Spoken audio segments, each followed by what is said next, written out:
Woo! The last thing I heard the announcer say was, this game defies description. And it was something else. Clearly, it was great, great, great fun. Just a laugher. Almost too great because it's kind of like I didn't feel any challenge, so it didn't feel as awesome. I mean, early part it did, but later on I was like, I expected more and more of these big plays. It was insane. I feel really, though, great for the fans who were at the game.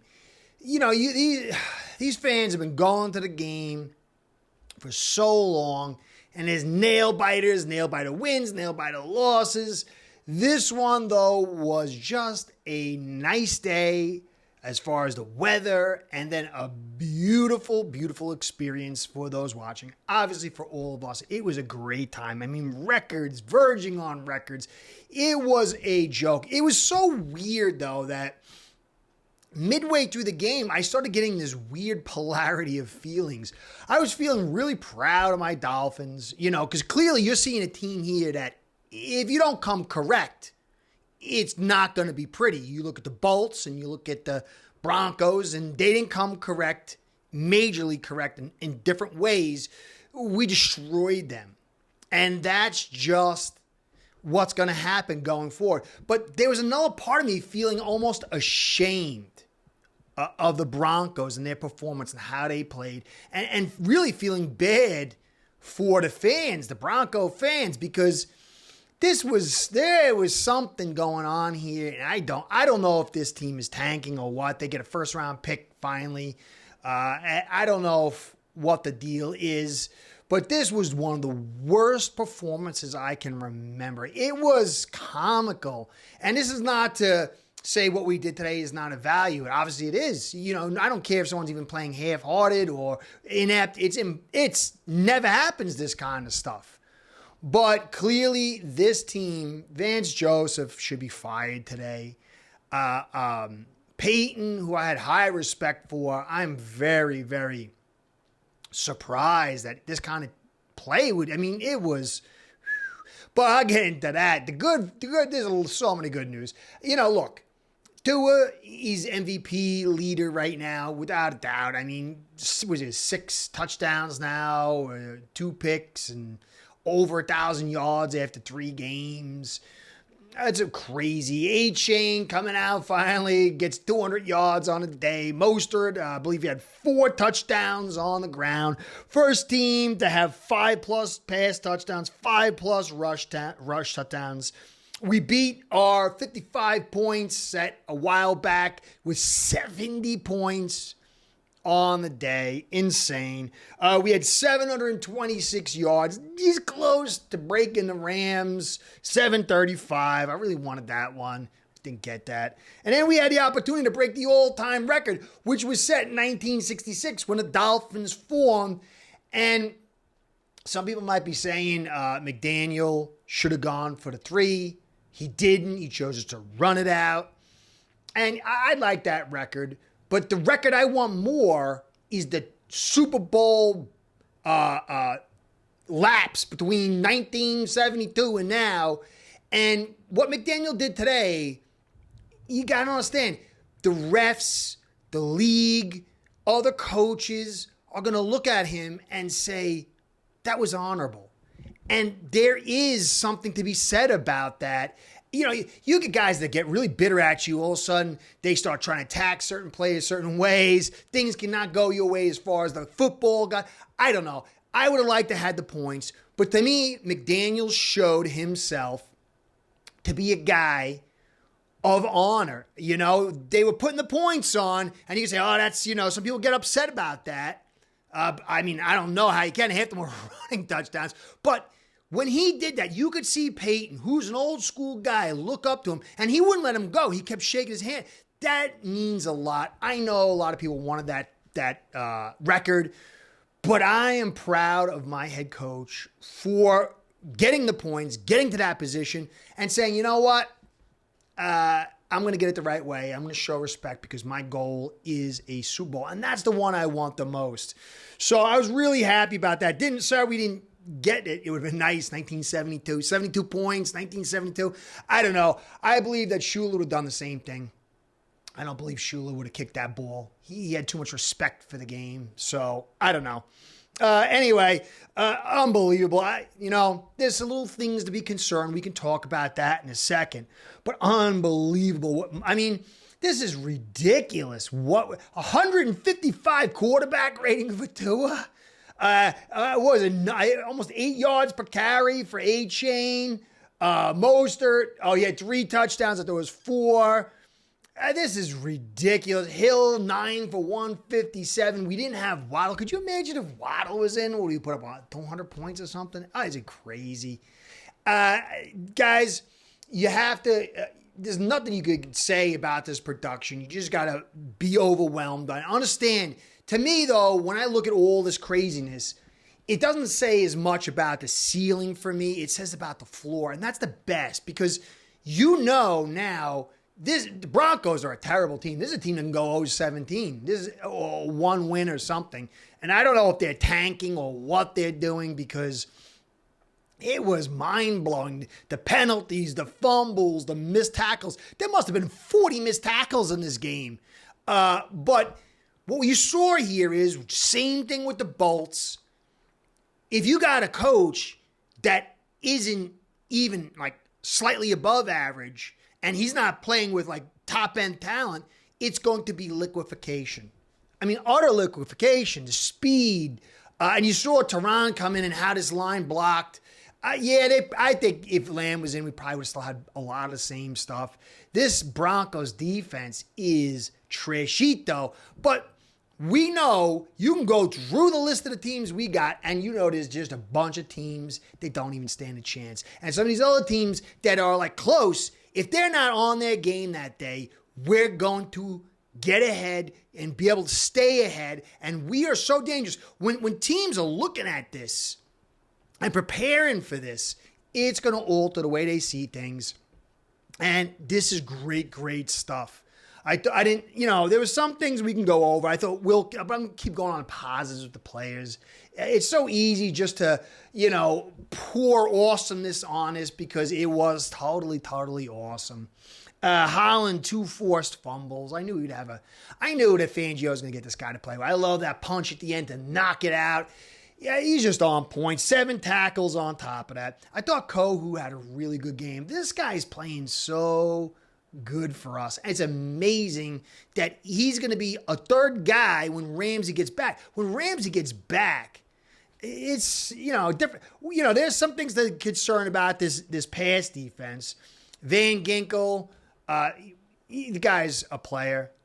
I don't see how we don't sign him to something long term. This guy's setting himself up for his final payday, whatever that may be, here or abroad, someplace else. But what a day for him. A-Chain, as I said, came back off that big hit, that really unfair hit he got in the preseason with the shoulder. It was great for him to do that. The holes were cavernous. They were cavernous. I mean, Jesse Jewell, I guess his last name is. I like the kid. Good middle linebacker, slow 4.8 40.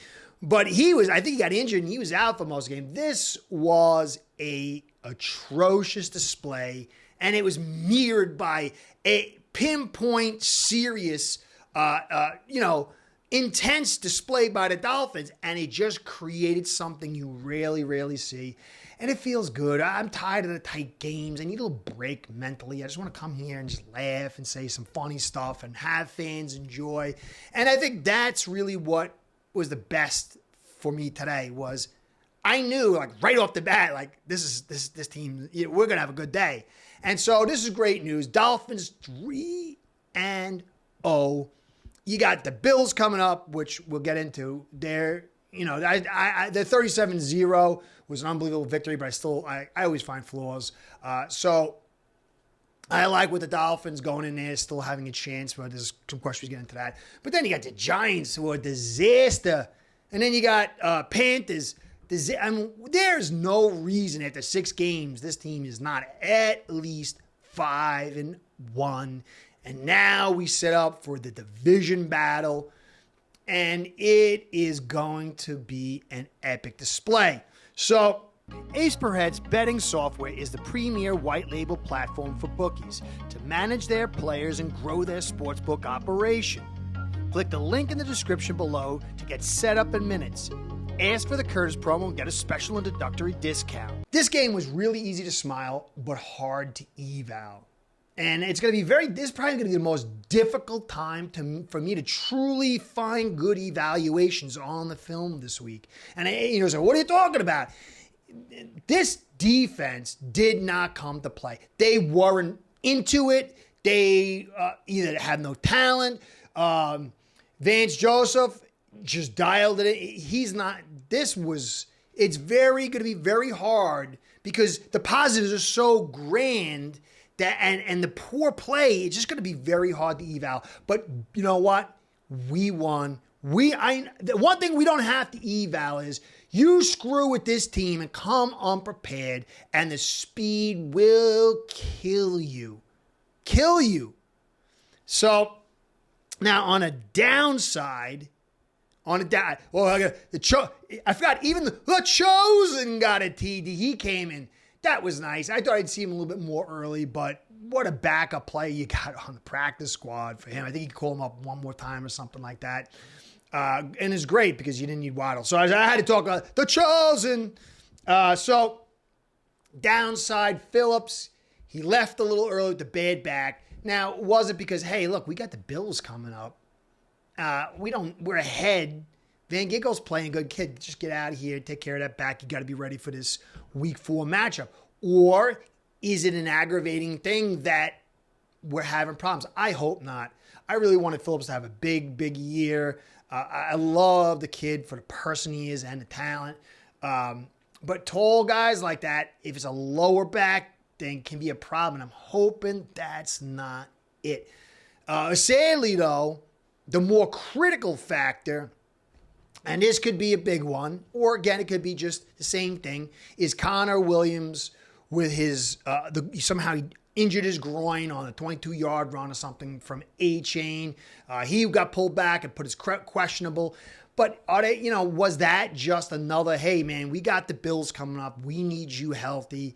If it's a real issue with the groin injury, he might not see this week, but we don't know. But it's going to be critical. If you saw you stayed around and you weren't just laughing and drunk at the time and not even paying attention. Eichenberg wasn't good. He's now our starting center until Connor gets back. And so this is a critical thing. I just hope whatever it is with Connor, it's a short-term thing because we'd be, for all the talent you got, people were complaining about the hold on Connor, and I thought that was really the announcers didn't do a good job because he was asked, they had Hunt pull out and then pull down the line, and he was asked to come and pull and get this guy who had leverage on him, and there was no way for him to get that block, and so he had to hold. But it wasn't because he sucked. It was because he was in a compromising position because he was given a disadvantageous assignment because Hunt pulled out and came down the line and he just didn't have the leverage. So I thought Connor's been doing really, really, really well for us. I hope he's all right. I know there's a little bit of snap issues, but those little bit of snap issues, did you see Eichenberg snapping a football? He had a cut block for a penalty. He got blown up on a couple of runs. His snaps were all over the place. I just hope I want to see this Bills-Dolphins game to be a really good one.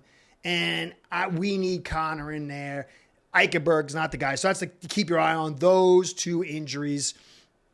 As I said, this will be a key. I think it's probably just a small little nick by Connor. I'm holding my fingers because Connor and Hunt really set the tone, even with Tehran in there. I mean, if you got Wynn, who you saw, he got blown up on a couple of plays in a run game, and their front's small too. You have to understand that. But he's been doing pretty good when you got Connor and then Hunt. But now if you got Wynn, Eichenberg, Hunt, and Jackson, that could be problems. I hope not, because this team deserves to go in whole, or at least as key element, because we're going to need it. This Bills team is not going to be easy to defeat, but it's there for us. What you did today, what we did the week before and the week before that, it's saying that we're in position to really test the AFC East champions, the Bills. But they're not going to be pushovers. We're going to need Connor. So really, there's not really much to say. I didn't like the 4th down and 1 that McDaniel went for. You could see how I said that, look, we can run the football, but it's going to be those critical situations, the short down situations where we might have problems. And that 4th down stop was Wynn getting blown up, and it compressed the pocket, the gaps, and then the running back got stalled. And so, I didn't think we needed to go for it there. I thought it was a little risky. If the Broncos weren't completely inept, they could have put on 7, and it would have been close to a tighter game than it really needed to be, because they were getting the ball back in the first half. So I just thought that was a little not the smartest call by McDaniel. But overall, you can't fault it in the least. I mean, this is unbelievable. 70 points? 70 points. 1966, Dolphins came into creation here. Maybe this is the turning point. Zach Thomas went to the Hall of Fame. It's the 3rd year of greats, getting honored, and they really haven't. We had the perfect season. We had Shula, and now we got Zach. 3rd time might be the charm. This is the best I felt about this team. Still concerns. Connor is a legit concern, guys. So, but overall, awesome day. Unbelievable day. I'm just going to go chill, man. I'm going to chill now, and I'll get back to you guys later. Anyway, Curtis saying, catch you next time. Be well. Go Fins. Start building your own online sportsbook today by getting signed up with aceperhead.com service that'll allow you to book action on sports from all around the world.